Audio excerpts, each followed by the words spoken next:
ग्राहक खरेदी करताना नक्की काय विचार करतो? आज पाहणार आहोत सायकोलॉजिकल बिहेवियर फॉर पर्चेसिंग. नमस्कार, मी तुमचा ब्रँड मित्र दिनेश. आज आपण एक अत्यंत महत्त्वाचा विषय समजून घेणार आहोत. ग्राहक वस्तू विकत घेताना खरंच काय विचार करतो? तो किंमत बघतो का तो ब्रँड बघतो किंवा ऑफर बघतो की अजून काहीतरी? या पाठीमागे खोल सायकोलॉजिकल गोष्टी काम करत असतात. जर तुम्ही उद्योजक असाल, ब्रँड डेव्हलप करत असाल, मार्केटिंगमध्ये असाल किंवा सेल्स वाढवायचा असेल तर हा व्हिडिओ तुमच्यासाठी खूप महत्त्वाचा आहे. आज आपण समजून घेणार आहोत 3 गोष्टी. 1. ग्राहकांची सायकोलॉजी.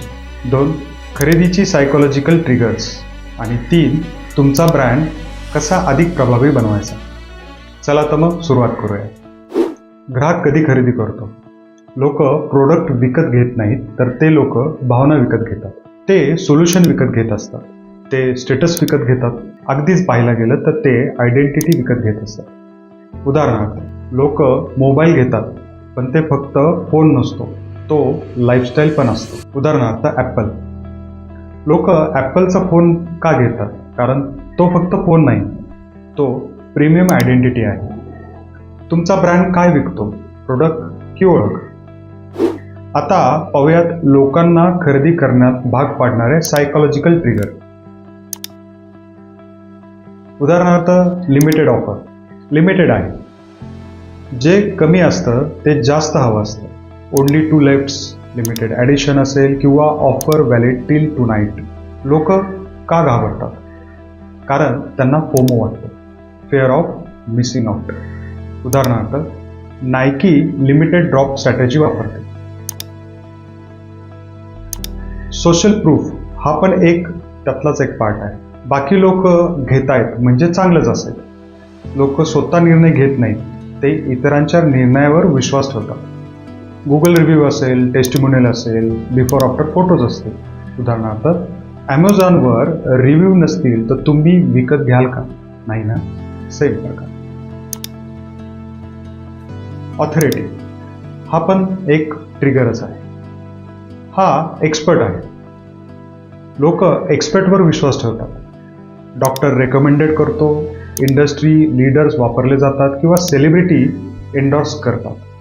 उदाहरणार्थ, विराट कोहली एखादा ब्रँड प्रमोट करतो, ते लोकांचा विश्वास वाढवतो. रेसिप्रोसिटी, त्यांनी दिलं आता आपण द्यायचं. Free sample, free E book असेल किंवा फ्री कन्सल्टेशन असेल. फ्री सॅम्पलिंगमध्ये लोक ते सॅम्पल वापरतात आणि त्या प्रोडक्टवर विश्वास ठेवायला भाग पाडतात. जेव्हा तुम्ही आधी व्हॅल्यू देता, लोक खरेदी करून परत देतात. अँकरिंग, पहिली किंमत महत्त्वाची. जर तुम्ही आधी 50,000 दाखवली असेल आणि नंतर ती 29,999 दाखवली तर लोकांना ती चीप वाटते. प्राईस फ्रेमिंग खूप महत्त्वाचं आहे. त्याच्यानंतरचा ट्रिगर आहे इमोशनल कनेक्शन. लोक लॉजिकने जस्टिफाय करतात, पण इमोशननेच खरेदी करतात. उदाहरणार्थ, टाटा ग्रुप. टाटा ग्रुपवर लोकांचा विश्वास भावनिक आहे. आयडेंटिटी आणि बिलॉंगिंग. लोक त्या ब्रँडशी जोडले जातात जे त्यांची ओळख रिफ्लेक्ट करतात. उदाहरणार्थ, रॉयल एनफिल्ड. रॉयल एनफिल्ड ही फक्त बाईक नाही आहे, ती एक कम्युनिटी आहे. जर तुम्ही ब्रँड तयार करत असाल तर हे 5 प्रश्न स्वतःला विचारा. पहिला, तुमचा ग्राहक कोण आहे? दुसरा, तो कोणती समस्या सोडवू इच्छितो? तिसरा, तो कोण बनवू इच्छितो? चौथा, तुमचा ब्रँड कोणती भावना देतो? आणि 5वा आणि महत्त्वाचा, तुमचा ब्रँड ट्रस्ट कसा बिल्ड करतो? जर तुम्हाला ब्रँड डेव्हलप करायचा असेल तर इमोशन प्लस परसेप्शन आणि एक्सपिरियन्स त्या तिन्ही गोष्टींना ॲड करावं लागणार आहे. जर परसेप्शन्स स्ट्रॉंग असेल तर प्रीमियम प्राइसिंग शक्य असतं. प्रॅक्टिकल स्ट्रॅटेजी चेक करूयात. तुमच्या ब्रँडमध्ये या गोष्टी आजपासून इम्प्लिमेंट करा. वेबसाईटवर टेस्टिमोनियल्स टाका. लिमिटेड टाईम ऑफर घ्या. ऑथॉरिटी कॉन्टेंट्स टाका.